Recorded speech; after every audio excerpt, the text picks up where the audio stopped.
Hi friends, Thanksgiving is coming fast, and on a scale of 1 to 10, what is your level of thankfulness to God for His blessings in your life? And maybe if you're like me, that can maybe varies from one day to the next, depending on what's going on and even how much sleep you had the night before. Something that I find often will raise my level of gratitude is seeing and hearing about other people who have a lot less than I do, whose lives seem to be really hard, and yet they're really thankful people.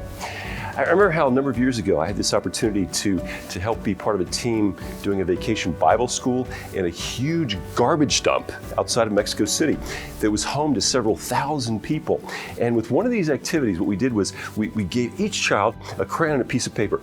And I can vividly remember how some of their faces just lit up with joy because it was like, wow, is this my own crayon, my own piece of paper? Amazing. Or I often think back to that the Pilgrims' first Thanksgiving celebration. You know, they'd landed in Massachusetts near Cape Cod 3 years before that in November 1620. That first winter, roughly half that group of 100 people died of either cold, hunger, disease. The third year, though, they finally had a decent harvest. They built a few more permanent, kind of sturdier homes. They were in friendlier terms with the natives, from whom they'd learned a good bit about how to grow crops in that land and hunting the abundant game there. And so on that Thursday, November 29th of 1623, their governor, William Bradford, called them together from 9 in the morning till noon to have a worship service where they gave thanks to God for all His many blessings upon them. And you just think about that.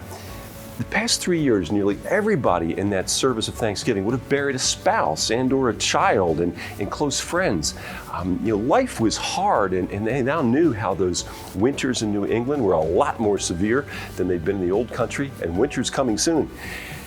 And yet what they do, they gathered to give thanks. And one story that's maybe apocryphal has it that as part of that meal, each of them were given 5 kernels of corn as a reminder of how in the bleakest days, that had been everybody's daily ration.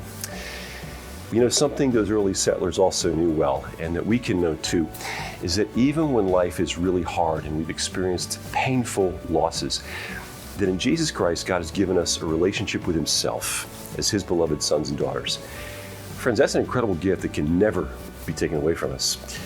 Spend some time dwelling on that gift, and it'll push your gratitude meter a bit closer to 10. Thanks, friends.